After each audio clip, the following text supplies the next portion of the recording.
snack. Me and you gonna have a little chat about books.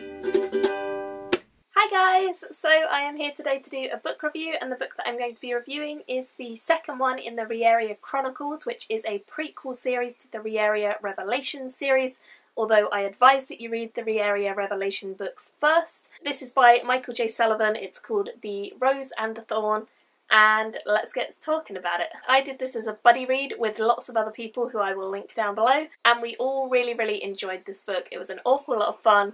Definitely a step up from the first one, even though I loved the first one as well. So let's get into what this one is all about. This book doesn't pick up straight after the ending of the first Chronicles book. It actually moves forward in time a little bit, but even though that was a slight disappointment for me because the ending of the first one of the Riyria Chronicles was really intense and I wanted to know what was going to happen next, and it was a big cliffhanger, we still get to know that. It's just a little further into the story. But when you begin this book, you actually meet a new character, and that's why I was a little bit like, who is this? But you figure out quite quickly who it is, and it's a really great character. So I really enjoyed the way that this unfolded, and even though I was slightly disappointed it didn't pick up from the very ending of the first book, I think it was really well done, and I was pretty hooked straight away even despite that. So it shows that Michael J. Sullivan is just a fantastic writer. So in this book we get to follow Hadrian and Royce as they are travelling along on their way to Medford. And whilst they are on their journey, they meet a man who's pretty much down on his luck. He hasn't really had a good moment for quite a while, and he's quite beaten up and he's quite scruffy. All of his clothes are scruffy, and together they strike up a deal which, if it actually goes through, could be pretty beneficial both to Hadrian and Royce and also to the man that they've met.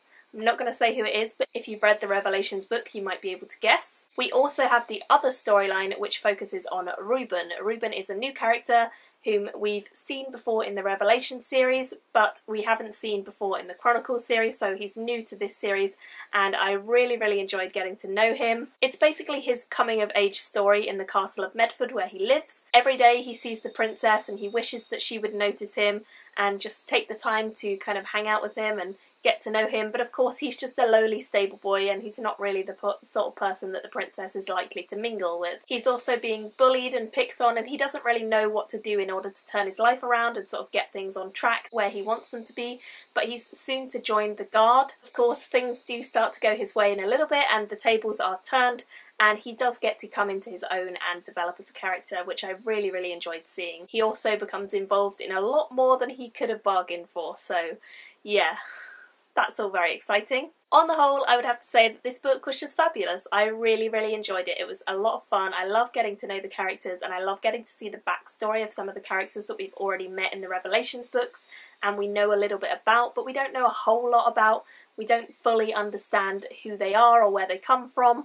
We know them in the present day in the Revelations, but we don't get to see their backstory. So I love getting to nitpick and unfold their story and sort of understand their character more from the Revelation books, because we now have the solidification of the backstory, and it's just so much fun. And I love that Michael J. Sullivan has written the Revelation books and then has come back to do the prequel series. It's amazing. It's so much fun. Thought that the characterization, as with all of Michael J. Sullivan's books, is incredible. He's really good at creating characters who are both male and female and very believable in both genders, which is great.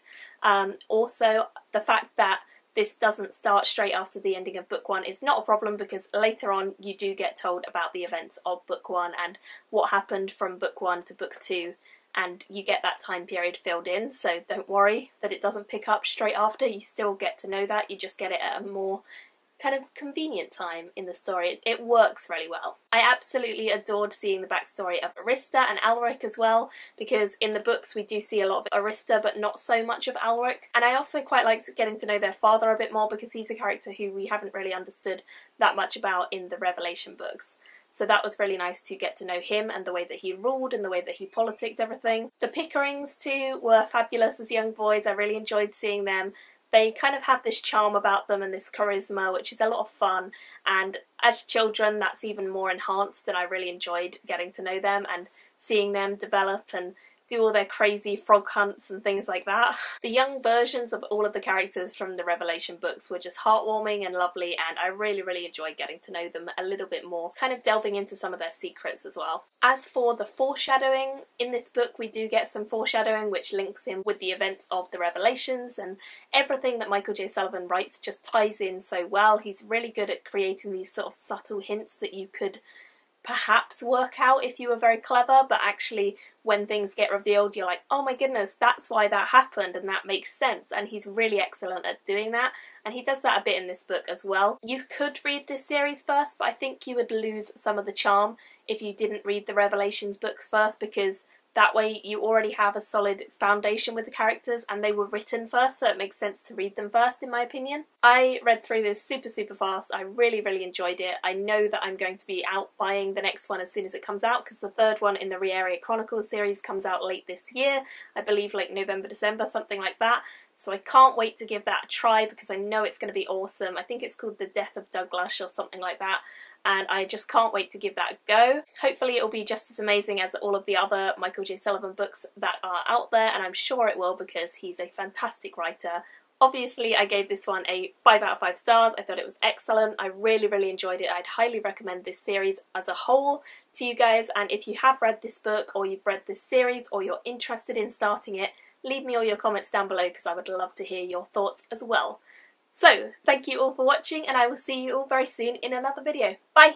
Me and you gonna have a little chat about the